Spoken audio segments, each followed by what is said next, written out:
এই টিউটোরিয়ালটিতে আমরা দেখব যে আমাদের যে ডিফল্ট স্টাইল শিট রয়েছে এবং আমাদের যে রেসপন্সিভ স্টাইল শিট রয়েছে, যেটি দিয়ে আমরা পূর্বেই একটি বেসিক রেসপন্সিভ লেআউট তৈরি করে ফেলেছি। আসলে এই দুটি স্টাইল শিটের মধ্যে আসলে অ্যাকচুয়াল রিলেশনটি কোথায়, দুটির ইমপ্লিমেন্টেশনের কারণে যে আমাদের এই পেজটি রেসপন্সিভ হচ্ছে, আমাদের এলিমেন্টগুলো আমাদের স্টাইলাইজ হয়েছে। আসলে তাহলে এই দুটি স্টাইল শিটের মধ্যে রিলেশনটা কোথায়, কীভাবে এই দুটি পেজ একটির সঙ্গে আরেকটি কম্বাইন করে আমাদের ব্রাউজারে আমাদের আউটপুটটি দেখায়।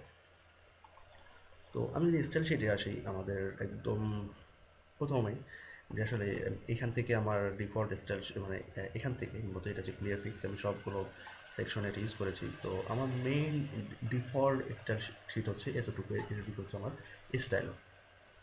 তো আসলে এই যে স্টাইল এবং আমার রেসপন্সিভের যে প্রতিটি ডিভাইসের জন্য আলাদা আলাদা স্টাইল করা আছে, আসলে এইগুলোর মধ্যে রিলেশনশিপ কী বা ব্রাউজার কীভাবে এগুলোকে ইন্টারপ্রেট করে।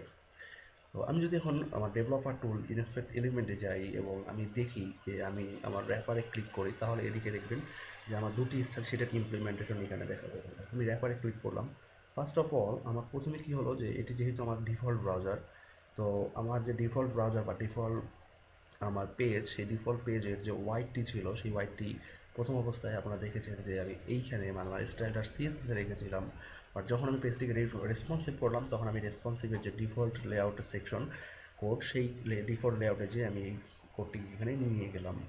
এবং একইভাবে পরবর্তী সাব ডিভিশন এবং আমার যে সাব ডিভিশন প্যারাগ্রাফের যে স্টাইলিং আছে, সেটি আমি এখানে পেস্ট করেছি এখান থেকে কাট আপ করে।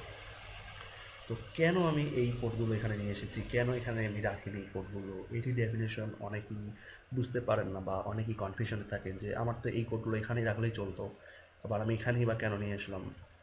তো আমি আসলে কি কি কোড পরিবর্তন করছি, আমার রেসপন্সিভের জন্য আমি কোন কোন কোডগুলোকে পরিবর্তন করলাম, কোন কোন কোডগুলো আমি আমার অন্যান্য ডিভাইসের জন্য অ্যাড করলাম, মূলত এইগুলো বোঝার জন্যই আমি আসলে আমার এই রেসপন্সিভ ডিফল্ট স্টাইল শিট থেকে আমি আমার রেসপন্সিভ স্টাইল শিটে আমার এই কোডগুলোকে কাট করে নিয়ে আসা। দেখেন এখানে আমি যতটি লাইন লিখেছি, পরবর্তী যে ডিভাইসগুলো সেইগুলোতে ওই লাইনগুলো হুবহু ওই লাইনগুলোই আছে, বাট ওগুলো থেকে কিছু এক্সট্রা লাইন আছে যেগুলো আমার রেসপন্সিভ স্টাইল করার ক্ষেত্রে আমাকে ইউজ করতে হয়েছে। কিন্তু আমি এখানে যে লাইনগুলো লিখেছি, প্রত্যেকটা লাইন আমার এখানে আছে। তো আমি একটি লাইন, যে লাইন আমার এখানে আছে অথচ এখানে নেই, যদি এমনটি কখনো করে দেখি, তাহলে কিন্তু আমার ওই স্পেসিফিক ডিভাইসের জন্য আমার রেসপন্সিভ ওই স্টাইলটি কাজ করবে না। কারণ তখন সেই রেসপন্সিভ স্টাইল শিট কী করবে, এই ডিফল্টে খুঁজবে যে আসলে এখানে যে লাইনটি ছিল সেটি এইখানেও সেই লাইনটি আছে কি না। যখন দেখবে যে এখানে নেই, তাহলে ডিফল্ট স্টাইলটি সে ইমপ্লিমেন্ট করবে। তাহলে কি হলো যে আমার রেসপন্সিভ হলো না পেজটে, আমার ডিফল্ট যে স্টাইল শিট ছিল সেই স্টাইলটাই আমার ওই রেসপন্সিভ স্টাইল শিটের মধ্যে যে ইমপ্লিমেন্ট হলো। এজন্যই মূলত আমার ডিফল্ট স্টাইল শিটে যা থাকে, আমি রেসপন্সিভ স্টাইল শিটে নিয়ে এসে সেই পেজটিকে সেই এলিমেন্টটিকে আমি আমার ইচ্ছা মতো পরিবর্তন করে দিতে পারি রেসপন্সিভ স্টাইল ইমপ্লিমেন্ট করার জন্য। তো এটি ছিল আমার শর্ট ব্রিফ। এবার আমি ব্রাউজারে যেয়ে দেখি যে আসলে আমি যেটি বললাম যে আমার র্যাপারের ওয়াইড ছিল 700 পিক্সেল, যেটি 760 পিক্সেল, যেটি আমার ডিফল্ট স্টাইল শিটের এখানে ছিল। দেখেন এখানে খেয়াল করুন যে আমার দুই জায়গা থেকেই আমার স্টাইলগুলো ইমপ্লিমেন্ট হচ্ছে, এটি স্টাইল শিট, এটি স্টাইল শিট, বাট এটি হচ্ছে রেসপন্সিভ স্টাইল শিট। তো রেসপন্সিভ স্টাইল শিট থেকে আমার ওয়াইড হাইট এবং আমার যে স্ক্রিন ছোটো বড়ো করে যে ট্রানজিশন, সেই ট্রানজিশনটা এখান থেকে ইমপ্লিমেন্ট হচ্ছে। আর আমার ডিফল্ট স্টাইল শিটে যে আমার মার্জিন, প্যাডিং, আমার বর্ডার, ব্যাকগ্রাউন্ড রয়েছে, সেইগুলো ইমপ্লিমেন্ট হচ্ছে। তো দুটি স্টাইল শিট থেকে কিন্তু আমার এই ব্রাউজার এখন কোড ও ইন্টারপ্রেট করছে বা আমার সামনে ডিসপ্লে করছে। তারপর এখানে দেখুন যে আমি যদি আমার ব্রাউজারটিকে ছোটো করি, তাহলে কি হয় যে আমার যখন ট্যাবলেট ডিভাইসে যাব, ঠিক ট্যাবলেট ডিভাইসে যখন আমি চলে গেলাম, দেখেন আমার এই এখন বলছে responsive line CSS line 20। That means আমার 20 নাম্বার লাইনে যে কোডটি রয়েছে, এই যে 20 নাম্বার লাইনে এই কোডটি আমার এখন এই পেজে ইমপ্লিমেন্ট হচ্ছে, মানে এই সেকশনটি আমার এখন পেজে ইমপ্লিমেন্ট হচ্ছে, এই সেকশনটি। তো আমি যদি এখানে আমার এই প্যারাগ্রাফে দেখি, তাহলে দেখবেন যে প্যারাগ্রাফ যে আমার লাইন নাম্বার 29, লাইন নাম্বার 33 আছে এবং সেখানে এটি ইমপ্লিমেন্ট হচ্ছে।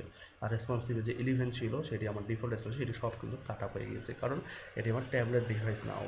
এবং আমার 71 নম্বর পেজের যে সাবজেক্ট পি ছিল, সেটি আমার ইমপ্লিমেন্ট হচ্ছে। তো আমি দেখি যে আমার আসলে ব্যাপারটি কী। দেখুন এটি এখানে ইমপ্লিমেন্ট হচ্ছে, এটি হচ্ছে আমার ওয়াইড স্ক্রিন মোবাইল। সরি এটি হচ্ছে আমার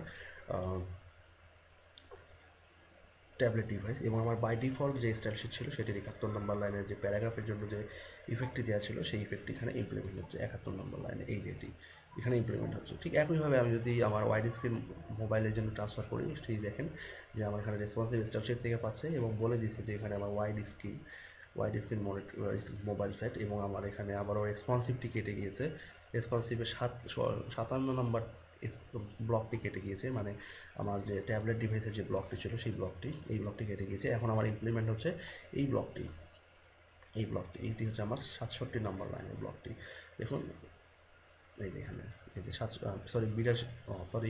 আমি যদি এইখানে ধরি তাহলে দেখাবে আমার এই যে 67 নম্বর লাইনে যে আমার স্টাইলটি সেটি ইমপ্লিমেন্ট হচ্ছে। ঠিক একইভাবে আমি যদি আরও ছোটো করি তাহলে আমার এটা হচ্ছে ন্যারো স্ক্রিন মোবাইলের জন্য, যেটি হচ্ছে আমার 44 নম্বর যে লাইনের স্টাইল শিট, সেটি হচ্ছে আমার এই যে 44 নম্বর লাইনের স্টাইল শিট, এই যে এখান থেকে ইমপ্লিমেন্ট হচ্ছে।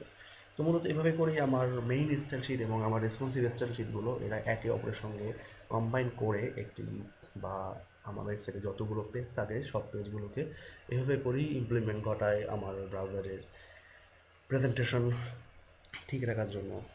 আর অনেকেই এগুলো নিয়ে কনফিউশনে থাকেন যে আসলে এগুলো কীভাবে কাজ করে, বা যারা একদমই বিগিনার, যারা বুঝতে পারে না বা বুঝতে চায় না, আসলে বুঝতে চায় না বললে বুঝতে পারে না, কারণ মোটামুটি এটি একটি টেকনিক্যাল ব্যাপার। প্রথম অবস্থায় বিগিনারদের জন্য অবশ্যই একটু হার্ড হয়ে যায় বুঝে উঠতে যে স্টাইল শিটগুলো কীভাবে করে কাজ করছে, স্টাইল শিটগুলো কীভাবে করে কাজ করবে।